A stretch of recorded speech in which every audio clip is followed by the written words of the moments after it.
네, 오늘 시장을 뜨겁게 달군 이슈와 종목은 어떤 게 있을까요? 랭킹5 통해서 살펴보도록 하겠습니다. 자, 오늘은 IBK 투자증권 영업부 박근영 차장 함께 해보도록 할게요. 안녕하세요. 네, 안녕하십니까? 네, 반갑습니다. 자, 랭킹들 열어보도록 하겠습니다. 오늘 첫 번째 이슈 살펴볼게요. 깜짝 실적과 호평 릴레이 타이틀을 달고 나온 자동차주 되겠습니다. 현대차, 기아는 오늘도 시세가 나와주고 있죠. 특히 현대차 20만 원 이제 탈환 목전까지 올라와 있는 상태입니다. 아무래도 2분기 실적 생각보다 좋았다 보니 전반적인 투자 심리가 풀린 듯한데요. 이 하반기에도 기대가 된다면서 현대차, 기아 쪽으로 목표가 줄 상향 이어지고 있습니다. 아울러 미국 조지아주에 이 전용 전기차 공장을 세우는 현대차는 주 정부로부터 세제 감면 2조 원대 인센티브를 받게 됐다라는 소식도 있었고요. 자, 차장님, 지금 자리 이 자동차에 대해서는 어떻게 평가하세요? 네, 실적으로 봐서는 더할 나위 없는 어닝 서프라이즈가 나온 상황입니다. 현대차는 3조 원대 영업이익이 언저리 나왔고요. 기아도 2조 원 넘게 2조 2천억이 넘었죠. 기아 같은 경우는 분기 최초 2조 원대 이상의 영업이익을 냈습니다. 실제 제품 믹스 개선이라고 이루어지고 있는 모습들인데, 결국은 현대차 같은 경우는 제네시스 같은 탑 라인 쪽을 잘 팔았다 볼 수 있겠고요. 기아 같은 경우는 RV 관련된 차량을 잘 팔았겠습니다. 전체적으로 비싼 물량들을 많이 이제 내면서 반도체 수급에 대한 이슈들을 방어를 잘 했고요. 거기다가 인센티브가 역사적인 최저지가에 빠지면서 그 관련된 자동차의 영업 레버리지가 훨씬 더 올라오는 부분이죠. 매출과 영업이 공이 지금 서프라이즈하게 나온 상황이기 때문에 오늘 같은 경우도 실적이 상당히 받쳐주면서 주가가 괜찮습니다. 업계 전반적으로 부품주까지 오늘 괜찮은 부분인데요. 전체적으로 실적이 발표된 당일날은 세론 뉴스 관련된 부분 때문에 약간 주춤한 모습을 보였습니다만, 그러고 난 다음에 하루 이틀 정도 지나고 난 다음에는 주가들이 우상향 그림이 추가적으로 더 올라가는 모습입니다. 워낙 밸류에이션 부분으로 봤을 때 5배, 6배 이 정도밖에는 안 되는 밸류에이션이기 때문에 싸다 이런 부분에서는 충분히 이제 접근 가능하다 볼 수 있는 자리인데요. 다만 이제 오랫동안 매물벽이 상당히 많이 있는 국면도 분명히 있을 것 같고요. 두 번째로는 최근에 바닥권에서 어쨌든 조금 올라온 부분들이 있습니다. 10% 이상 주가들이 조금 더 올라왔다는 부분이 분명히 있는 상태에서 2분기 실적 피크아웃에 대한 논란들이 계속적으로 나오고 있죠. 주가는 싸지만 2분기가 좀 많이 올라온 거 아니냐. 결국은 첫 번째로는 환율이 굉장히 많이 이제 이번 실적에 받침이 됐는데, 환율이 이렇게 고환율이 계속적으로 갈 수 있을까에 대한 부분하고, 두 번째로는 가수요가 아마 경기가 좀 둔화되면서, 그리고 금리가 급등했기 때문에 거기에 대한 비용 증가 때문에 수요가 조금은 생각보다 줄어들 수 있다. 대기 수요가 줄어들면서 가수요가 좀 거품이 빠질 수 있지 않느냐는 우려를 하고 있는 것 같습니다. 다만 저희 쪽에서 보는 입장에서는 이런 부분에 대한 우려는 좀 기우가 아닌가 싶습니다. 2분기 평균 환율로 본다고 한다면 지금 7월도 거의 하순으로 접어들고 있는데요. 1,400원대 이상 지금 계속적으로 환율이 되고 있어서 아마 2분기 대비 3분기가 환율이 그렇게 평균 환율이 빠질 것 같지는 않습니다. 드라마틱하게 환율이 좀 빠지면 모르겠지만 아직까지는 1,300원대 위에서 놀고 있기 때문에 달러 인덱스가 106 정도 수준에서 아직까지 머물고 있는 상태라 3분기도 2분기 평균 환율 대비 빠질 것 같지는 않고요. 두 번째로 가수요에 대한 부분들은 글로벌 지금 자동차 재고율이 한 39일 정도 글로벌 자동차 재고가 있습니다만, 현대차 같은 경우는 재고가 한 7일 정도, 그리고 기아 같은 경우는 재고가 13일 정도밖에 없습니다. 그렇다고 한다면 글로벌 평균 자동차 재고보다 훨씬 더 낮은 재고이기 때문에 잘 팔리고 있고, 그다음 대기 수요가 6개월에서 1년 정도는 충분하다는 점에서 수요에 대한 우려도 당분간은 좀 없을 수 있다. 그러면 결국은 지금 전기차 관련된 청사진이 좀 더 구체화되고, 그리고 3분기까지 아마 실적단이 유지가 된다고 하면 밸류에이션상 굉장히 싸다고 느껴지는 부분에서는 신뢰를 가지고 주가가 좀 더 한 단계 레벨업이 될 수 있다 이렇게 바라볼 수 있겠고요. 단기적인 기술적인 부분에서는 조금 올라온 부분 때문에 아마 조금은 조정 내지는 가격 조정이나 기간 조정을 조금 더 거친 뒤에 한 단계 레벨업을 할 수 있다 이렇게 보면 되겠습니다. 네, 우리 부장님께서 현대차, 기아 쪽으로 굉장히 긍정적인 뷰 주셨습니다. 단기적으로는 최근의 상승 때문에 조정은 나올 수 있겠지만 좀 멀리 봤을 때는 아직도 싸다라는 말씀 전해주셨네요. 자, 두 번째 물량 폭탄 주의보 살펴보도록 하겠습니다. LG 에너지 솔루션 되겠는데요. 이번 주 빅 이벤트 중에 하나가 아닐까 싶네요. 25일에는 주식 선물 시장에 상장을 하는 데다가 딱 이틀 후 27일에는 보호예수 물량이 풀립니다. 70조 원 규모로 알려져 있고 뭐 상장 주식의 86%에 달한다고 하는데 사실 우리가 지난달 한 차례 이 카카오페이의 급락을 좀 목격했던 터라 네. 좀 무섭기도 한데요. 멀리 봤을 때 공매도에 대한 그 부분이 줄어들 거다. 뭐 긍정적인 평가도 나와주고 있습니다. 우리 부장님은 어떻게 바라보세요? 카카오 그룹 같은 경우는 성장에 대한 의구심이 아직은 있습니다. 뭐 광고비라든지 인건비 같은 고정비가 워낙 높게 형성돼 있고요.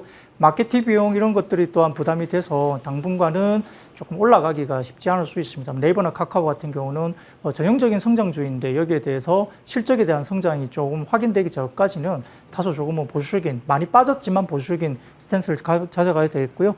LG엔솔 같은 경우는 지금 7월 27일 실적 설명회가 예정되어 있기 때문에 아마 전체적으로 전지 타입별 실적단에 대한 부분들이 구체적으로 공개될 가능성이 높습니다. 자동차용 원통형 전지가 1,670억 원대, 영업이익률이 11%, 그리고 자동차용 파우치 전지가 507억 원으로 이익률이 2%, 기타 IT용 파우치 전지와 ESS가 적자로 추정되기 때문에 결국은 원통형 쪽에서 어떻게 실적을 많이 내고 있는지를 확인 좀 해야 될 것 같고요. 제가 말씀드린 이 부분은 추정치이기 때문에 그냥 참고사항으로 일단 보시면 되겠습니다.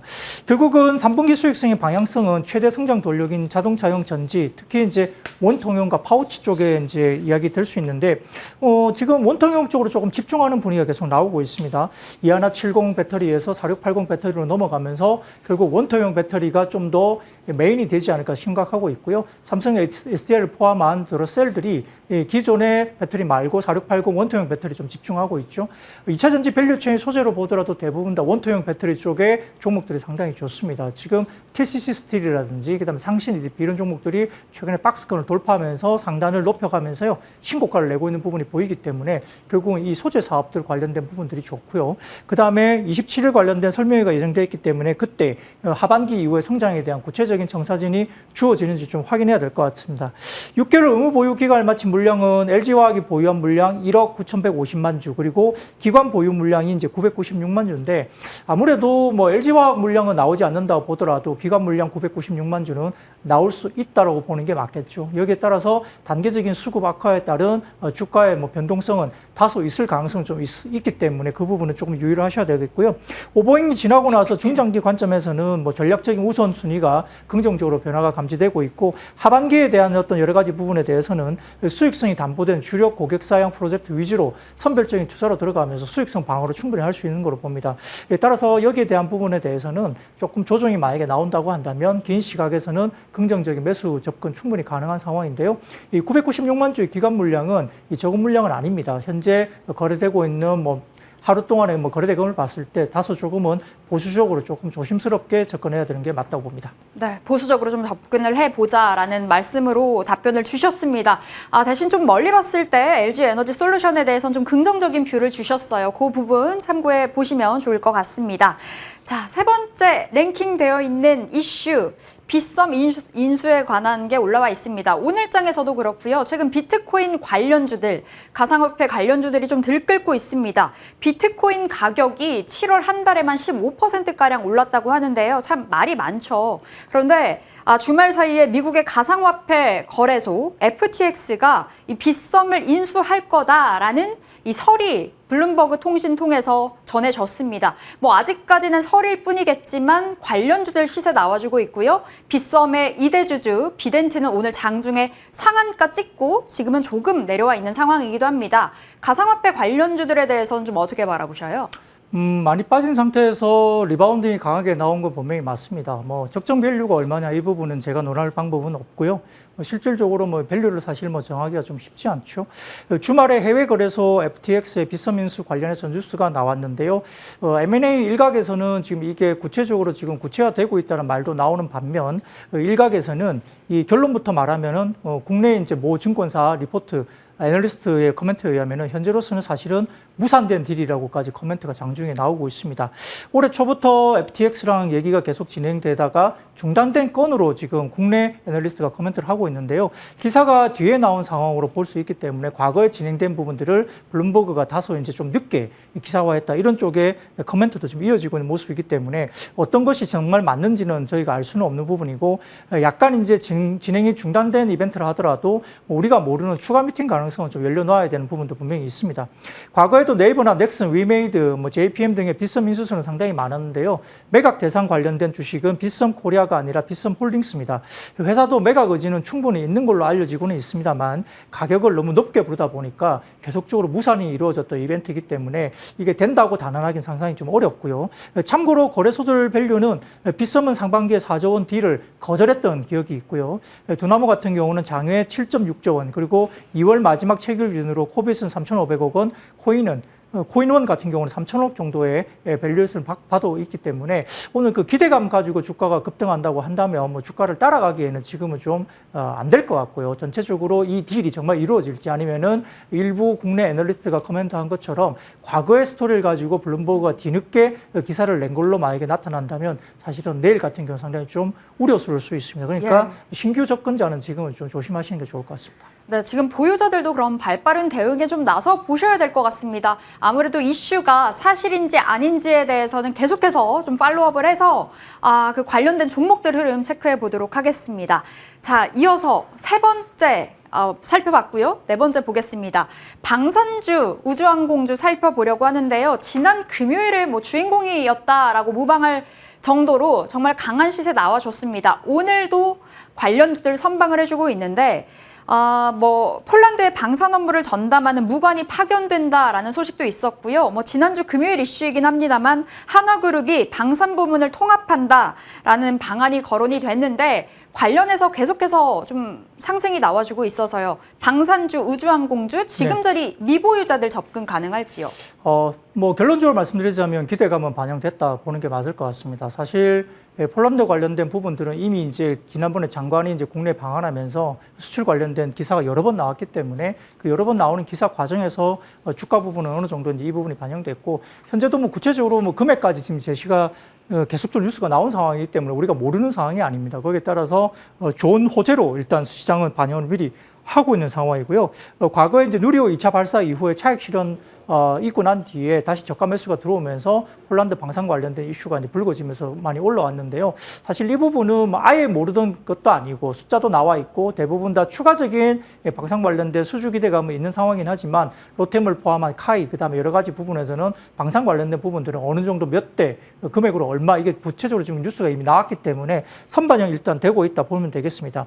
항공우주 같은 경우는 1분기에 기체 부품 피호 증가에 따른 실적 호조가 2분기에도 크게 다르지 않을 거다. 시장은 보고 있는 것 같은데요. 현재 완제기 수출 기성이 전분기 대비 양호한 상황인 것 같고요. 실적 호조에도 올해 실적 예상 PER이 한 29배, 30배 가까이 올라와 있습니다. 싸지 않죠. 그렇기 때문에 향후에 해외 완제기 수출이 지금의 고평가가 해소되려면 추가적인 완제기 수출이 꾸준히 좀 이어져야 됩니다. 그래서 현재의 어떤 주가는 선반영된 국면에서 PER 30배 가까운 주가 부분은 타서 조금은 따라가기가 좀 부담스럽고 다만 보유자들은 아직까지는 계속적으로 유럽 쪽에서 수출권이 오고 있기 때문에 조금 더 보유할 필요는 있겠고요. LIG 넥스원 같은 경우는 1분기에 개발 사업 충당금 할인에 따라 아마 전분기 대비 감익으로 보였지만 사실상은 1분기에 증액으로 보시면 될 것 같습니다. 그리고 2분기에 인도네시아 무전기나 여러 가지 납품에 관련된 불확실성이 남아 있었지만은 국내 수준의 수익성 때문에 OPM 크게 영향이 없었고요. 1분기 일회성 재고 한 경우에 OPM 마진율은 8% 안팎 유지가 되기 때문에 2028년도까지 지금 LIG 넥슨 같은 경우는 증액이 계속 유지되는 점에서는 조금 더 길게 보셔도 좀 괜찮을 것 같고요. 하나시스템 같은 경우는 계절성으로 아마 2분기가 증액 가능성이 있겠지만은 사업 공백의 ICT라든지 신사업 투자로 실적은 부진할 모습이 보였습니다.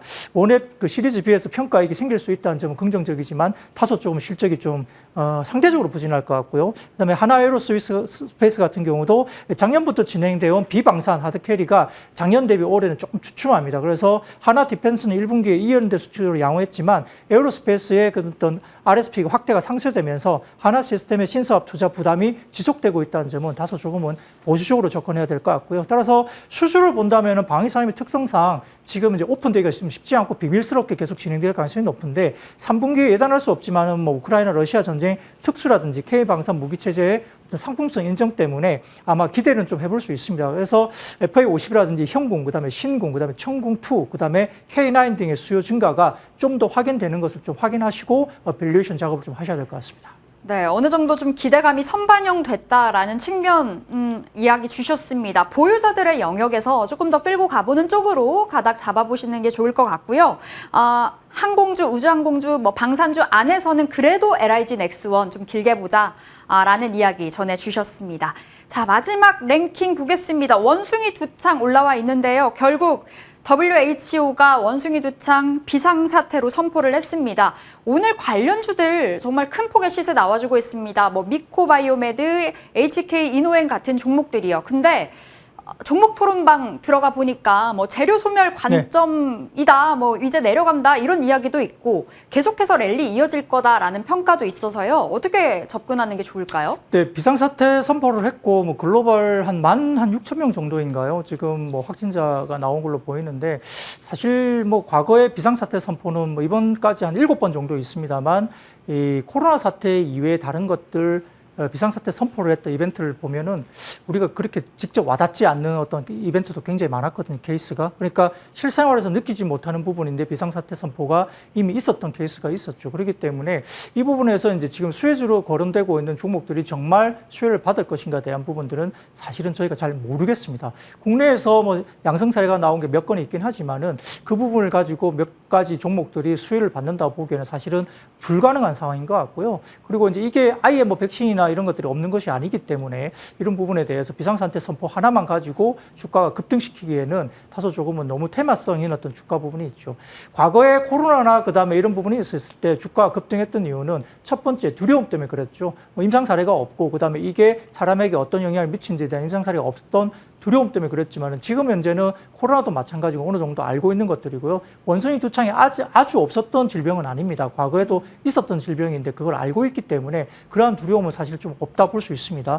두 번째로는 작년 같은 경우, 재작년 같은 경우에도 마찬가지고 코로나 관련주들이 급등했던 거는 시장의 풍부한 유동성 때문에 그랬다고 봅니다. 근데 지금 같은 경우는 풍부한 유동성이 없죠. 그러니까 이러한 관련 테마주들이 코로나 관련된 주들이 원숭이 두창과 또 오버랩이 된 경우가 되게 많습니다. 진단키트 만들면서 원숭이 두창 진단키트도 만든다 같이 뉴스 플레이를 하고 있기 때문에 이러한 오버랩이 되면서 주가가 좋지만 그럼에도 불구하고 이런 것들이 과거에 풍부한 유동성으로 주가가 올라갔던 그런 시절과는 좀 다르다고 보시는 게 좋습니다. 그래서 이런 부분들에 너무 매몰돼서 주가를 따라가기보다는 물론 갖고 계신 분들이야 좋은 수익을 내고 팔면 되겠지만은 신규로 이런 테마에 접어든다기보다는 코로나나 원숭이 두창과 관련된 이러한 뉴스들 때문에 실적이 멀쩡한데 리오프닝 관련해서 지금 주가가 빠지고 있다는 이런 종목들을 오히려 담아놨는 게 좋고요. 약간 논외로 말씀드리자면 최근에 카지노 같은 경우도 월간으로 일본 가입자들이 상당히 많이 들어오고 있거든요. 그래서 이런 쪽에 약간의 어떤 실적이 괜찮고 리오프닝 관련해서 지금 좋아지고 있음에도 불구하고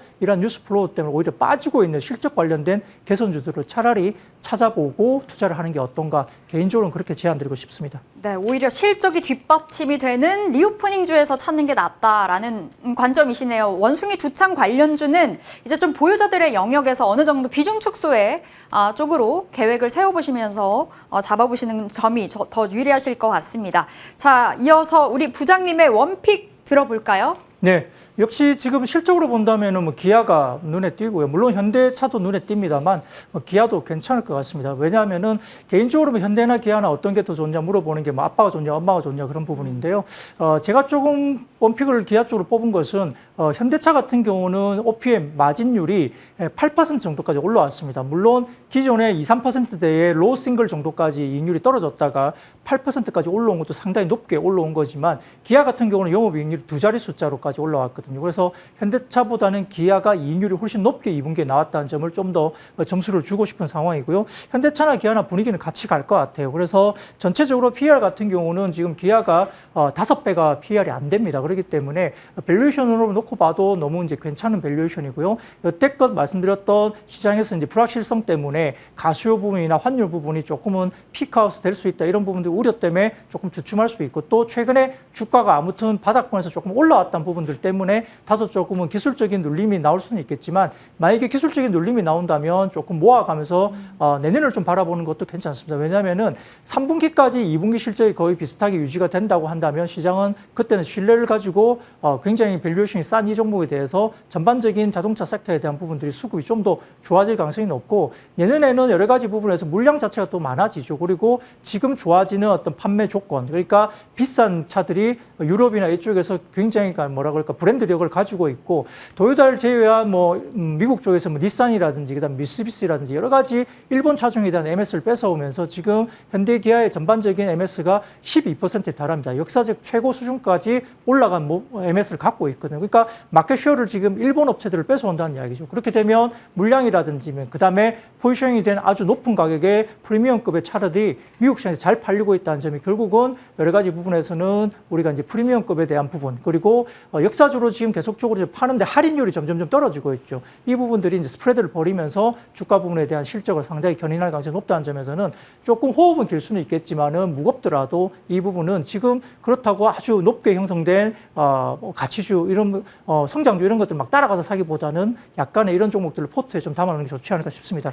여기에 따라서 전반적인 목표가는 10만 원 정도까지는 조금 천천히 보셔도 될 것 같고요. 손절가는 74,000원 말씀 올리겠습니다. 네, 눌릴 때마다 매수로 모아가자라는 이야기 주셨습니다. 기아 오늘 부장님의 원픽으로 받아봤네요. 목표가 10만 원, 손절가 74,000원 기억해 보도록 하겠습니다. 자, 지금까지 IBK 투자증권 영업부 박근영 부장과 함께했습니다. 말씀 고맙습니다. 네, 감사합니다.